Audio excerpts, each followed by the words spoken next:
As I'm sure you already know, photo and video gear can be expensive.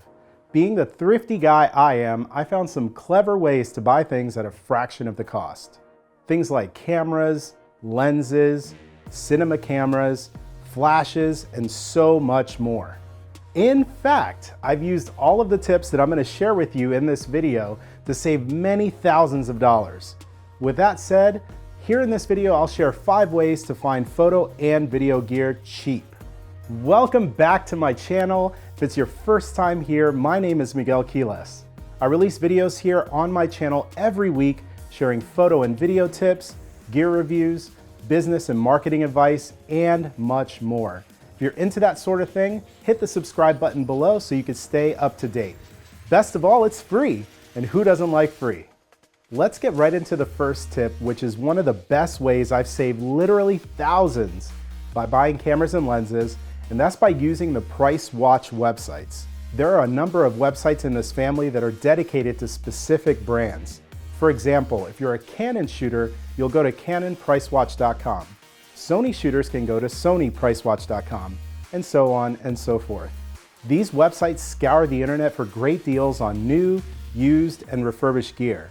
The main page will show hot deals around the web, so keep an eye out for that. Back when I was a Canon shooter, I used this site to buy every L-series lens I would ever own, and thanks to the great deals that I got, I was able to actually sell all of those lenses at a profit when I switched over to Sony in 2014. To use the site, simply set yourself up to be notified when the specific product you're looking for drops below a certain price. You'll get an email the moment they find somewhere that has the product at or below the target price. As with many of the tips I'm going to share with you in this video, patience is key to landing a great deal, but when it strikes, it'll be worth it. At number 2 on this list, message boards are a fantastic resource for saving money on all kinds of photo and video gear. These online communities almost always have a for sale section where members and dealers can list their products for sale. 2 of my favorites that I've been a part of for many years is Photography on the .net, and fredmiranda.com. Each community has their own standards for accessing their for sale sections, so be sure to check that out. If you do any transactions in these forums, just make sure to check to see the seller's feedback prior to buying, and generally try to avoid buying from newer members who don't have any posts unless you're paying with a buyer protected service like PayPal.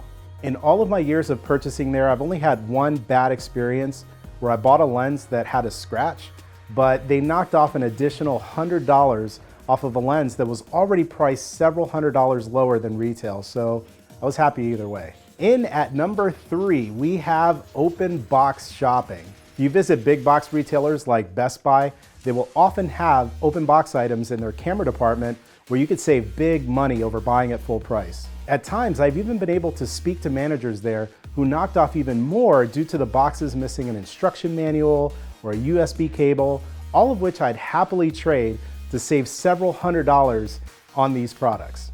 I make a habit of casually checking these departments anytime I visit, and sometimes I'll even buy gear that I get great deals on, and I'll resell them on message boards at a profit. Then I take those profits and reinvest them into something else.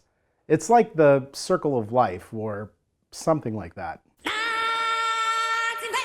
At number 4, we have Amazon wish lists. I'm sure you already know that Amazon is a great place to buy all sorts of stuff, but do you regularly use their wish list section?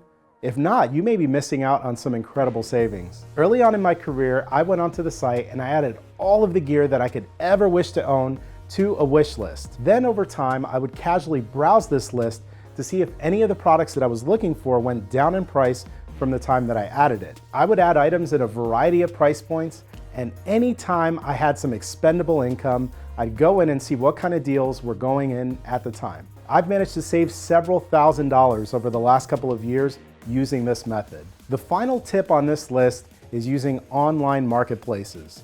So what do I mean by that? When I started in photography, the big ones were eBay and Craigslist, which are still options today. But now you could buy used gear on websites like Facebook. You could use apps like LetGo and OfferUp. Out of all of the options, I've probably used Craigslist the most, since you'll find a great variety of gear listed for sale there. As a matter of fact, I bought my first Pro DSLR on there from a college student with my first L-series lens in all of their original boxes, get this, for nearly 70% less than what it would have cost me to buy it brand new. I ended up selling it all a year later and still made a profit from the sale. As a bonus tip, it pays to check out the used gear section of your favorite local and online retailers. At times, the store buys used gear at enough of a discount that they offer it up used at really great prices. The key with all of these tips is to be patient. If you just ran into some money and you want to spend it right away, chances are that you're going to pay full retail price. Set some of these things into motion now, especially if you don't have the money ready, so that when you do, you'll save big. With that said, all of these tips have worked great for me living here in the US, and I know many of my viewers out there live in different parts of the world, so let's help one another out. If you know of some great ways to get used gear cheap in whatever part of the world it is that you're watching this, please share your experience and your knowledge in the comment section below so we can all save some money. If these tips helped you out, consider supporting my channel by subscribing and liking this video, maybe even sharing it with your friends. It goes a long way in helping me bring new content to you every week. Thank you for watching, and I'll see you next time.